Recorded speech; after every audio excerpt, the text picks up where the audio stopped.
Anugerah pengharapan yang tak tergoyahkan dalam Kristus Yesus menyertai kita hari ini, Senin 29 Desember 2025. Saudara-saudaraku, pendengar Renungan Oasis Fajar, mari kita berdoa. Ya Tuhan kami, Yesus Kristus, yang adalah penolong kami, penyelamat hidup kami datang menghampiri hadirat-Mu dan meminta kuasa Tuhan untuk terus menaungi kami, sehingga kami menjadi orang-orang yang kuat dalam melalui tantangan-tantangan hidup ini. Demi nama Yesus Kristus, kami berdoa. Amin. Pembacaan Alkitab kita, saudaraku, terdapat dalam Kitab Wahyu 17 ayat 1 hingga 6 dalam judul perikop Penghakiman atas Babel.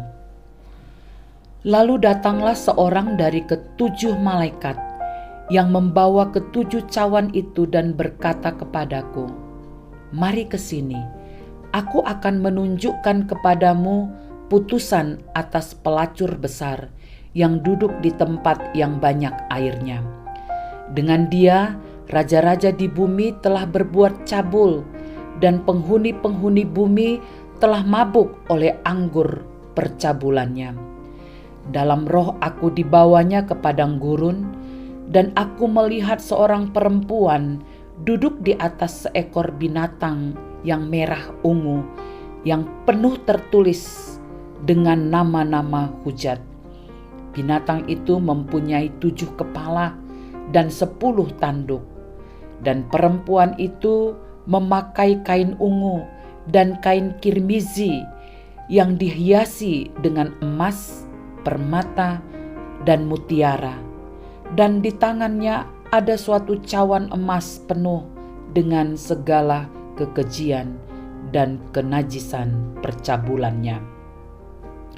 Dan pada dahinya tertulis suatu nama, suatu rahasia, Babel besar, ibu dari wanita-wanita pelacur dan dari kekejian bumi.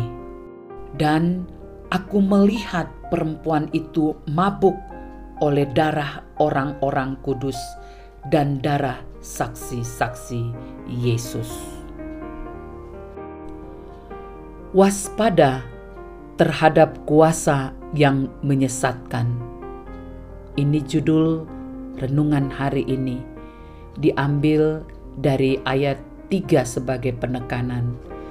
Dalam roh aku dibawanya ke padang gurun, dan aku melihat seorang perempuan duduk di atas seekor binatang yang merah ungu, yang penuh tertulis dengan nama-nama hujat. Binatang itu mempunyai 7 kepala dan 10 tanduk. Pengkhotbah Vance Havner pernah berkata, "Setan tidak sedang melawan gereja, ia bergabung dengan mereka. Ia lebih banyak berbuat dengan menabur lalang daripada mencabut gandum. Setan bekerja dengan cara meniru dan memalsukan terang." Bandingkan dengan 2 Korintus 4 ayat 4. Ia menyusup ke dalam gereja dan kehidupan rohani agar manusia disesatkan. Penyesatan tidak selalu datang secara terang-terangan. Seringkali ia hadir dalam rupa yang menarik, berwibawa, bahkan tampak religius.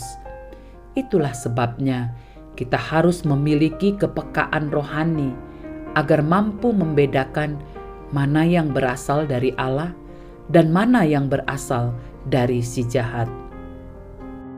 Frasa dalam roh aku dibawanya ke padang gurun merupakan sebuah metafora bahwa orang percaya yang hidup dalam roh, mereka dapat melihat apa yang tidak dapat dilihat secara fisik, seperti yang dialami oleh Yohanes.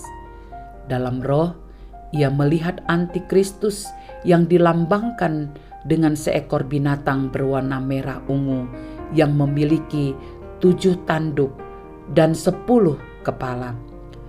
Binatang itu melambangkan sistem kekuasaan yang kuat, luas, dan menyesatkan, yang akan menguasai banyak orang dan bangsa. Antikristus dan pengikutnya bekerja secara aktif untuk menghancurkan iman dan menyesatkan umat Tuhan. Ia menggunakan kekuatan politik, pengaruh sosial, dan ajaran palsu untuk menabur keraguan serta kebingungan.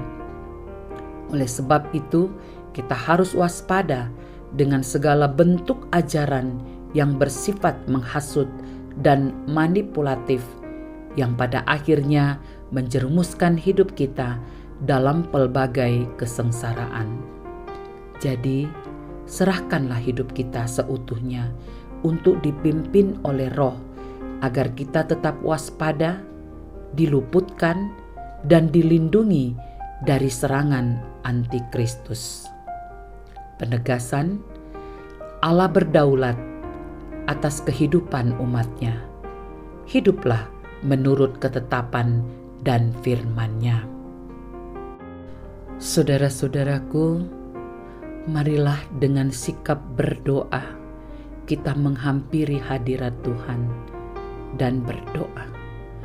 Bapa Sorgawi, lindungi kami dari ajaran sesat yang menyesatkan dan serangan antikristus masa kini.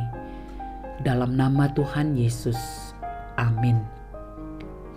Para pendengar Renungan Oasis Fajar, inilah renungan hari ini yang mengajarkan kepada kita hidup menurut ketetapan dan firman-Nya. Tuhan memberkati kita semua. Amin.